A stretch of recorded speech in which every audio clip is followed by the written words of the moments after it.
beliau menginginkan agar KPK melakukan evaluasi kelebihan dan kekurangan, dan sekaligus juga kalau nanti ada kelemahan-kelemahan untuk diperbaiki. Kemudian khusus mengenai masalah Polri, beliau meminta agar rencana atau usulan pembentukan Densus Tipikor ini dikaji lagi. Jadi beliau minta untuk dikaji lagi betul-betul matang, baik dari segi internal, ya, bagaimana sistem rekrutmennya, karena otomatis nanti ada rekrutmen dengan akses open bidding beliau minta. Di antaranya arahan beliau kalau bisa open bidding ya di kalangan Polri, sehingga yang terpilih betul-betul orang-orang yang terbaik, memiliki integritas dan standar yang tinggi. Kemudian beliau juga meminta kaji lagi mengenai standar operating procedure-nya seperti apa, sehingga betul-betul diyakini bahwa satuan ini betul-betul bisa bersih ya, tidak melakukan pelanggaran-pelanggaran, memiliki reputasi yang baik dan lain-lain. Dan beliau juga mengendaki agar diatur lagi, dipelajari lagi secara detail HTCK-nya bagaimana, hubungan tata cara kerja di dalam internal Polri, dan juga hubungan tata cara kerja ke pihak eksternal, terutama bagaimana hubungan dengan KPK, bagaimana hubungan dengan kejaksaan, dan lain-lain. Jadi intinya bahwa inti yang paling penting bahwa beliau ingin minta kaji kembali, dan untuk sementara pembentukan peningkatan sebetulnya ya dari tindak Direktorat Tipikor menjadi Detasemen Khusus Tindak Pidana Korupsi Densus Tipikor ini ditunda.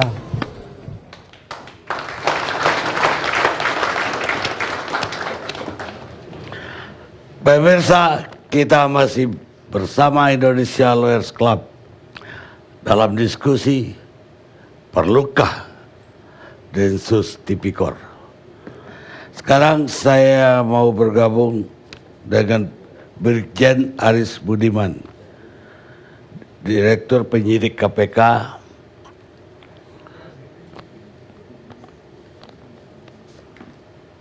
Silakan, Aris. Bung Aris. Selamat malam Pak Karni. Ya. Apa yang Anda tahu tentang Densus Tipikor? Walaupun Anda sudah di KPK, tentu Anda tahu konsep sebagai anggota Polri juga, konsep dari lahirnya Densus ini. Baik, terima kasih Pak Karni. Ya. Saya sebenarnya cuma tanya-tanya ke teman-teman yang ada di Polri, bagaimana sih perkembangan pembentukan Densus. Tapi ada satu hal yang barangkali perlu kita ketahui tentang Densus ini, Detasemen Khusus. Pak Kapolri, beliau itu dulu tim lapangan dari Densus sebelum Densus namanya. Dulu namanya Satgas Bom. Jadi saya bisa mengerti kalau beliau mengupayakan pembentukan Densus ini. Yang ingin diinikan oleh beliau, yang ingin dianukan oleh beliau itu adalah spirit Densus ini sebenarnya, spirit Densus. Jadi saya ingin bercerita sedikit tentang sejarah Densus ini, karena saya pernah bergabung.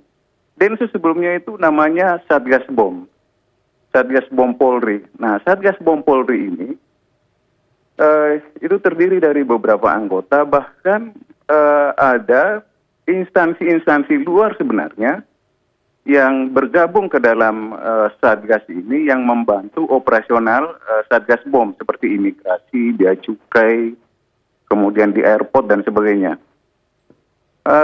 Satgas BOM ini mempunyai 3 tugas. Satu, Satgas BOM sendiri yang akan bertugas sebagai anti teror. Kemudian yang kedua, Satgas ini juga ini harus kita ingat, ini awal-awal reformasi negara kita.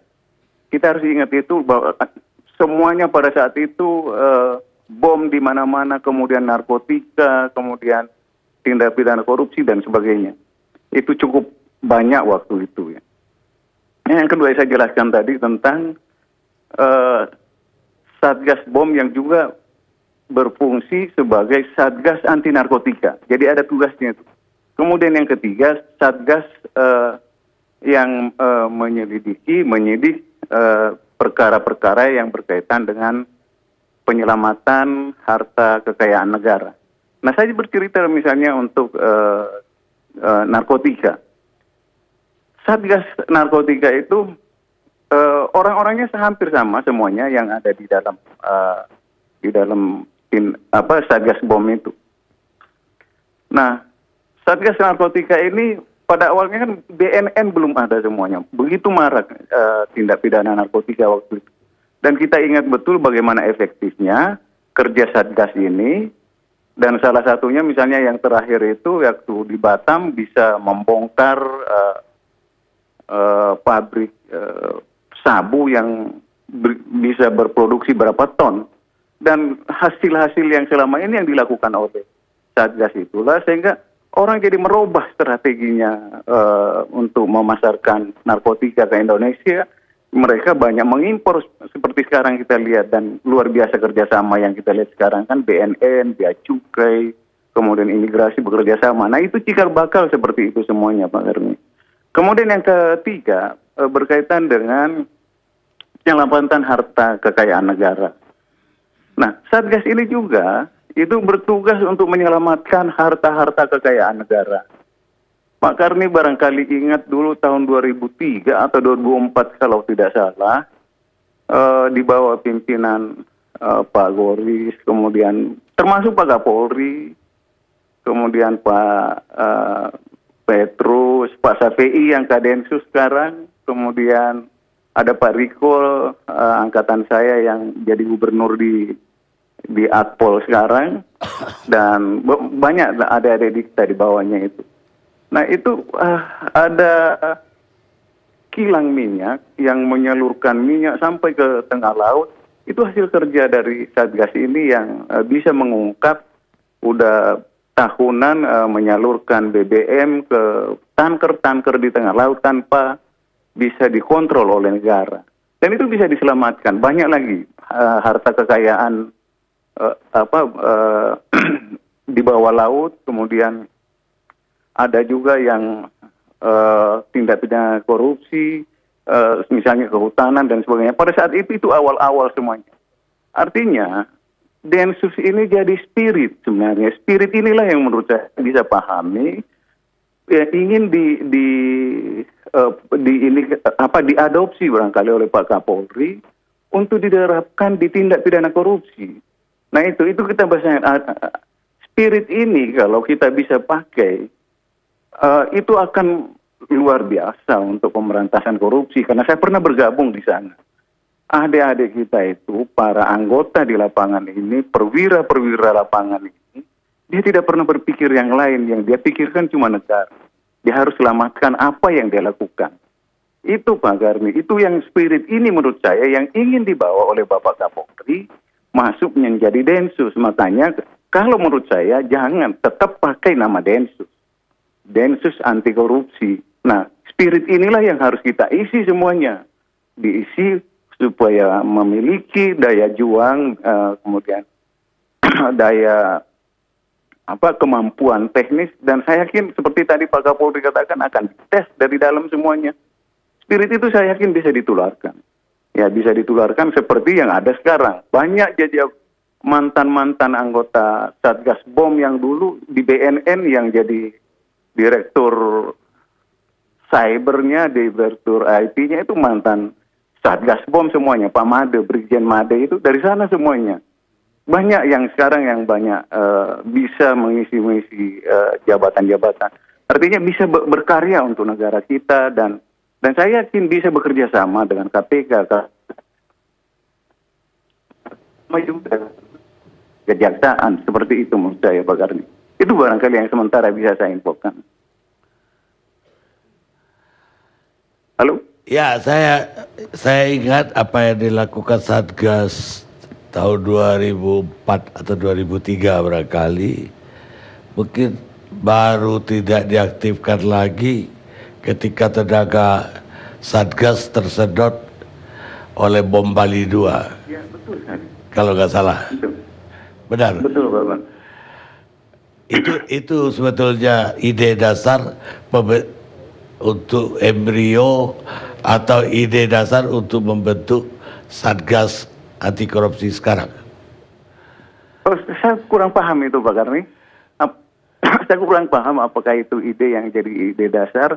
Tapi kalau saya melihat Pak Kapolri, beliau ada memimpin lapangan dulu dan banyak model spirit Satgas ini yang menurut saya itu yang saya katakan tadi, beliau melihat bagaimana ada kita di lapangan bisa melakukan hal-hal yang seperti itu.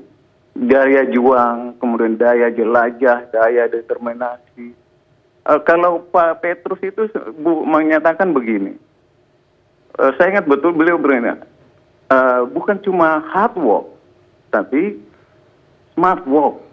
Nah, didukung dengan daya juang, daya disiplin yang luar biasa, hasilnya seperti itu.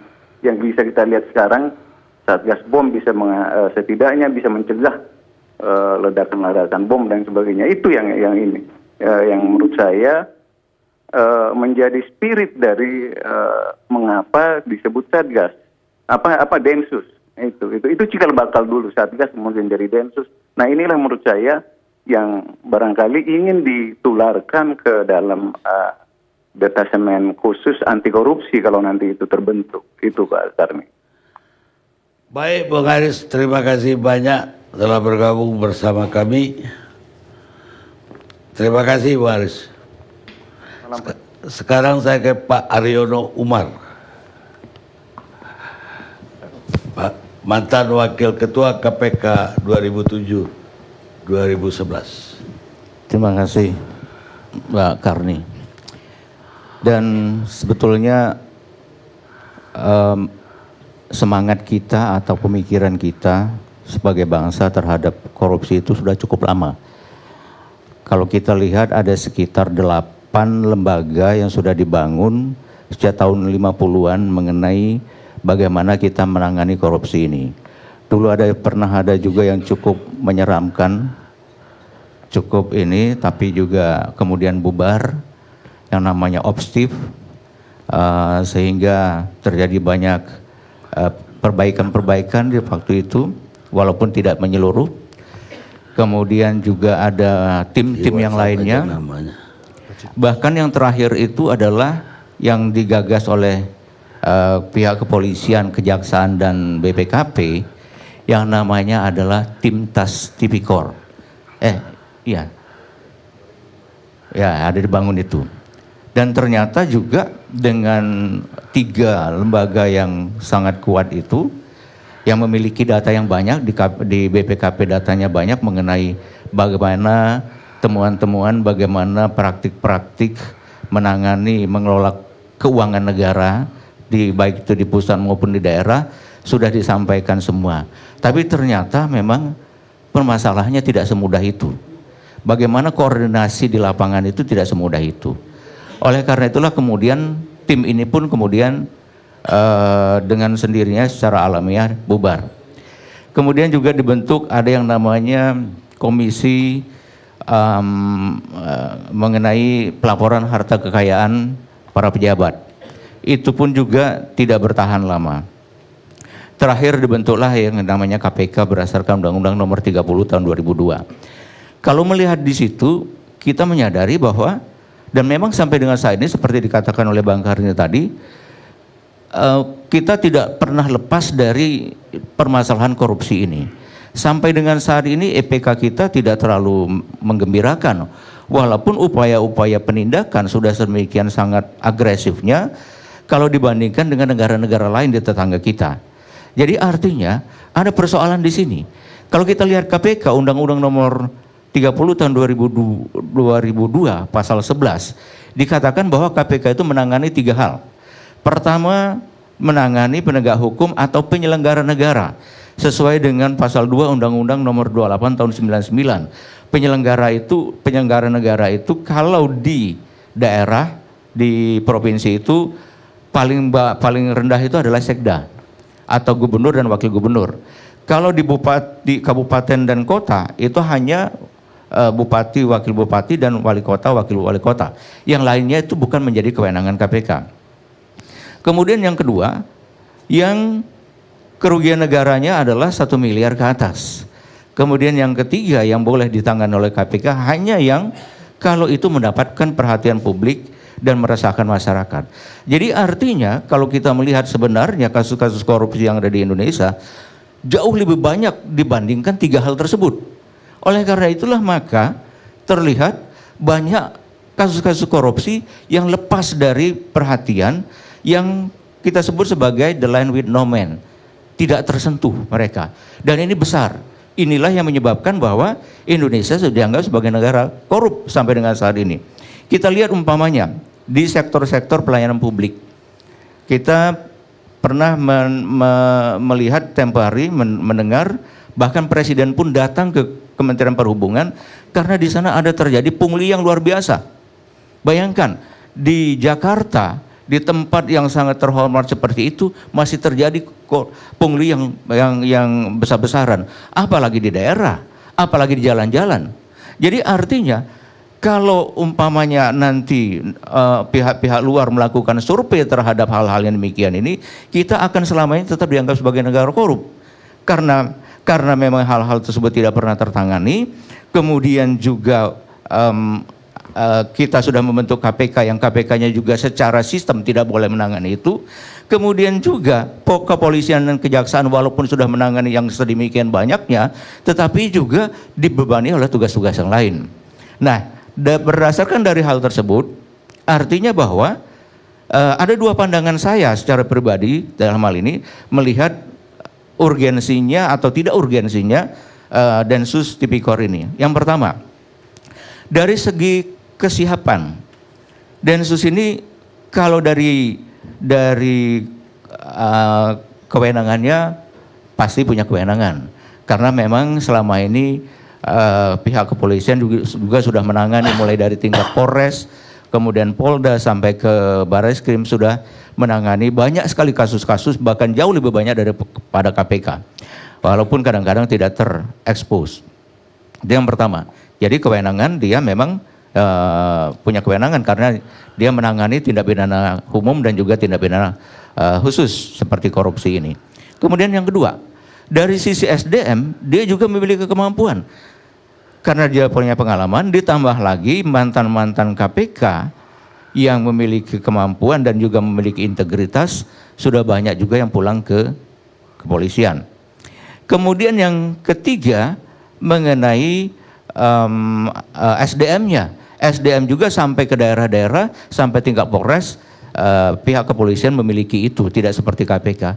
Yang menjadi masalah, satu, yaitu independensinya.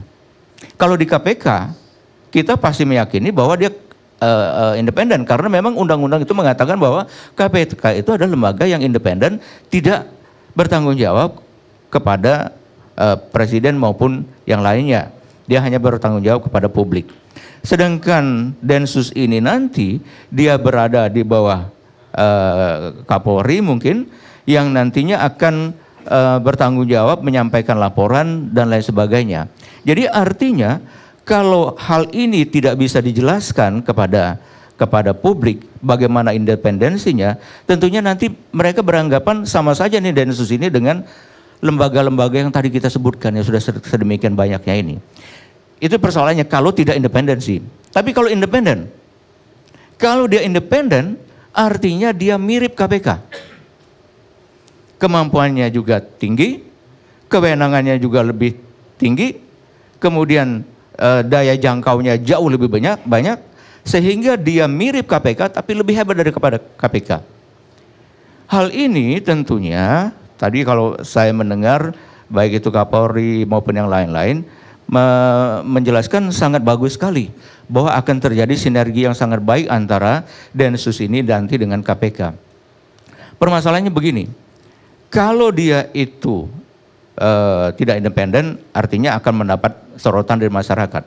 Kalau dia independen, artinya akan menimbulkan, mungkin saja dalam implementasinya menimbulkan suasana kompetitif yang walaupun kalau dari sisi lembaga-lembaga atau organisasi-organisasi komersial itu bagus, karena yang mendapat keuntungan nanti adalah publik, masyarakat.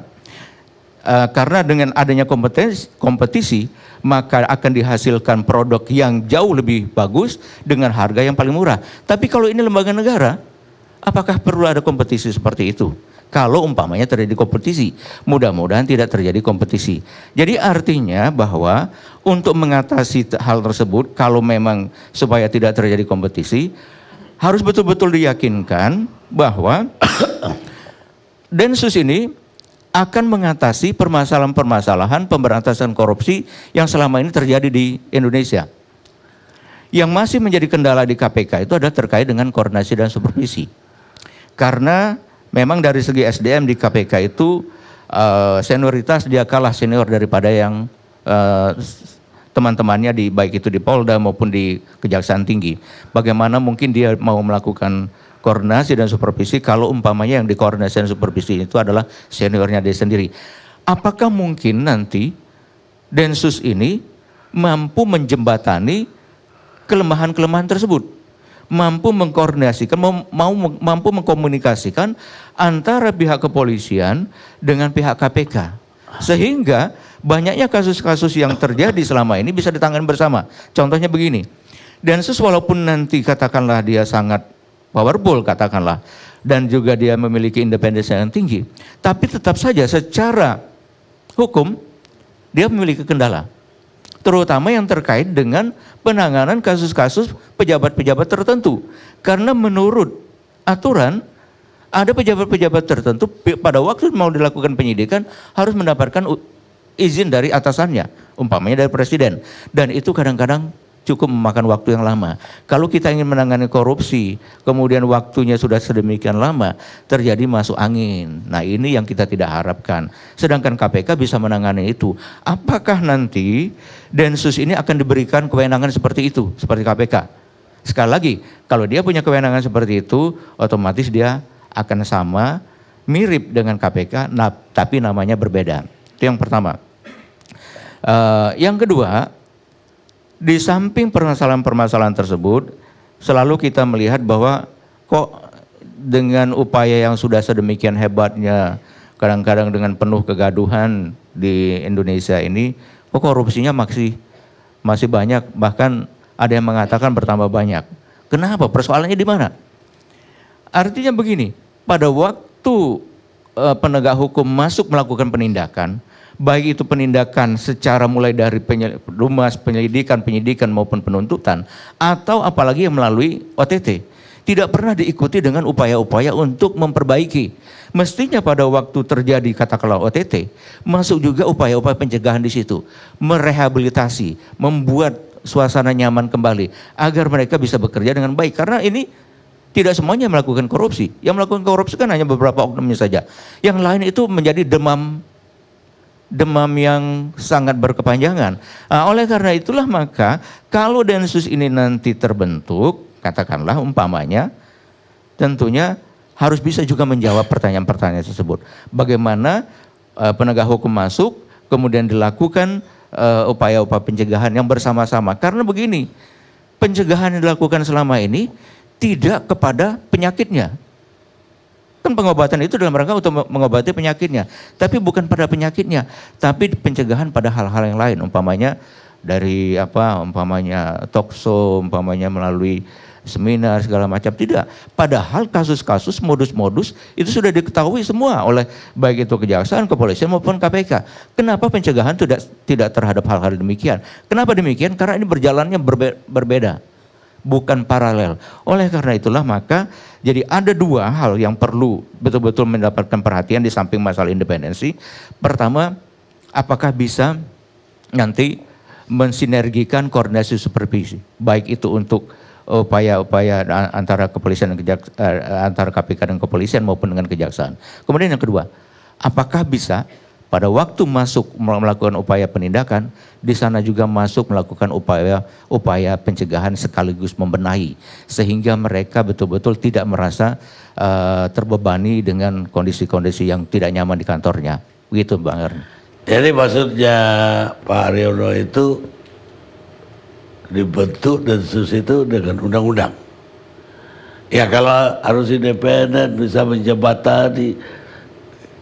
Harusnya begitu, karena begini, selama ini kan sudah banyak lembaga-lembaga yang demikian, dan ternyata memang layu sebelum berkembang, ya kan? Kita tidak ingin seperti itu lagi.